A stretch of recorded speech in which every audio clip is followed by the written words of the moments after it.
Bonjour à tous, je fais ici une petite vidéo sur les lois de Coulomb et notamment sur les aspects énergétiques des cellules de la réaction du support, histoire de voir un petit peu ce que vaut la puissance de cette réaction du support. Donc je repars d'un contexte dans lequel on a deux solides, S1 et S2, qui sont animés d'une vitesse V2 et V1. Et donc je vais redessiner les réactions de 1 sur 2 et de 2 sur 1. Donc ça c'est la réaction normale de 1 sur 2. Et ici, la réaction tangentielle de 1 sur 2.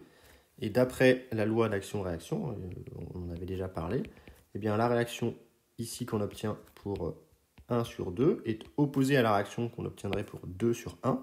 Donc la réaction de 2 sur 1, ici on aurait le N de 2 sur 1, et là le T de 2 sur 1. Hop, voilà, ce qui fait que on a ici la réaction de 2 sur 1. Et moi, ce qui m'intéresse, c'est de calculer la puissance des actions de contact dans R, dans le référentiel R. Et donc, la puissance des actions de contact, ici, eh bien, c'est la puissance de R.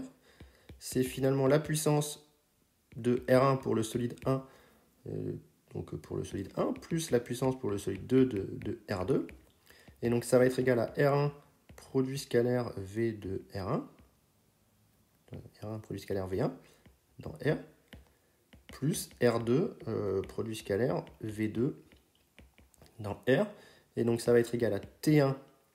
Donc pour le solide 1, c'est T de 2 sur 1 produit scalaire V1 dans R, plus N de 2 sur 1 produit scalaire V1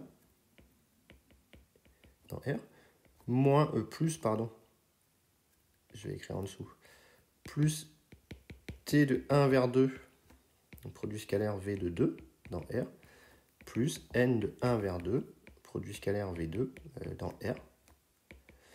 On a directement les produits scalaires avec les réactions normales qui sont nuls, puisque c'est orthogonal aux vitesses de 1 et de 2. Et ensuite, par loi d'action-réaction, on sait que T de 2 vers 1, c'est moins T de 1 vers 2. Donc ça, je vais pouvoir l'écrire comme moins T de 1 vers 2 V de 1 dans R, plus T de 1 vers 2 V de 2 dans R, produit scalaire hein, évidemment. Et donc c'est égal à T de 1 vers 2, produit scalaire V de 2 moins V de 1 dans le référentiel R.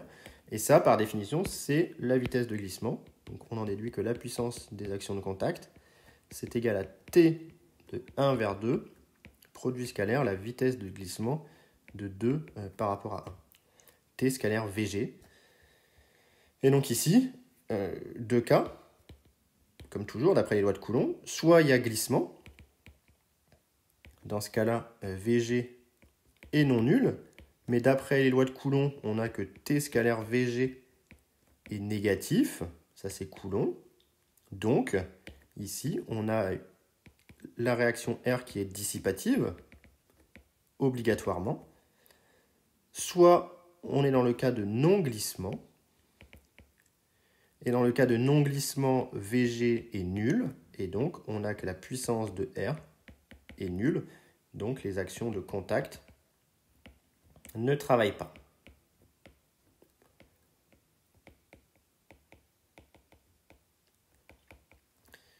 On peut faire une petite application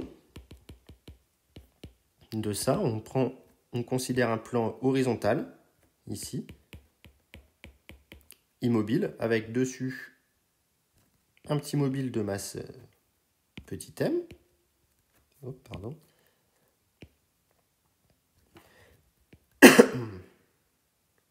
Voilà. Un mobile qui démarre avec une vitesse initiale V0, ici, et on veut calculer sa distance d'arrêt.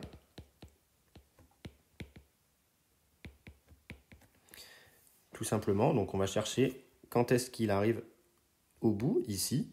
On va l'appeler M, ici c'est le point d'arrêt, je vais l'appeler A, ça c'est le point de départ, je vais l'appeler D, et moi je cherche la distance DA, la distance d'arrêt, que je vais appeler petit d. Et bien pour cela, on va tout simplement appliquer un théorème de l'énergie cinétique dans le référentiel galiléen.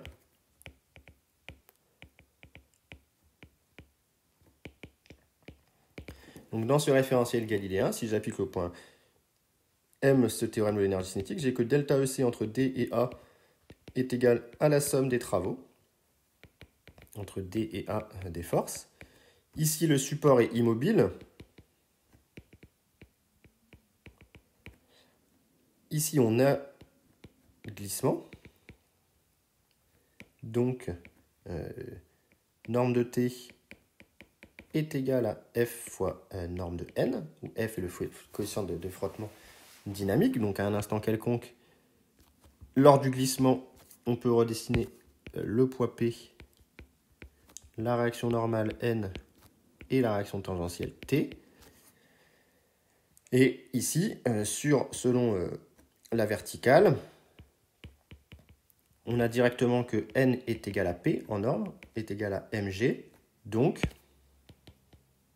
eh bien, la norme de T est égale à Fd fois mg, ce qui est donc une force constante, ce qui va être beaucoup plus facile pour calculer son travail. Et donc, on en déduit que delta EC entre D et A est égal au travail entre D et A du poids, plus le travail entre D et A de N, plus le travail entre D et A de T. Le travail entre D et A de P est nul, le travail entre D et A de N est nul sur un plan horizontal. Et donc il me reste que 1 demi de M fois VA au carré, moins 1 demi de M V0 au carré, est égal au travail de la tension de la force de réaction tangentielle, ici, qui est donc égal à l'intégrale entre D et A de T scalaire DOM. Et comme c'est une force constante, je peux sortir T ici de l'intégrale, et ça fait donc T scalaire dA. Et comme T est opposé à dA, ça fait moins T fois petit d, et donc ça fait moins FD mg petit d. Voilà ce qu'on obtient. VA est nul, c'est le critère d'arrêt, et donc on en déduit assez facilement que V0 carré, MV0 carré tout du moins, est égal, 1 demi de MV0 carré est égal à FD mgd, et donc j'en déduis que D est égal à V0 carré sur 2, ici, FD fois G. Voilà ce qu'on obtient ici comme distance d'arrêt dans cette situation assez simple. Donc on a bien repéré avec ce moins l'aspect dissipatif de la réaction tangentielle. Donc voilà pour ce petit exemple d'application et pour cette vidéo sur l'aspect énergétique de la réaction des actions de contact. J'espère que c'était assez clair, et s'il y a des questions, mettez-les en commentaire.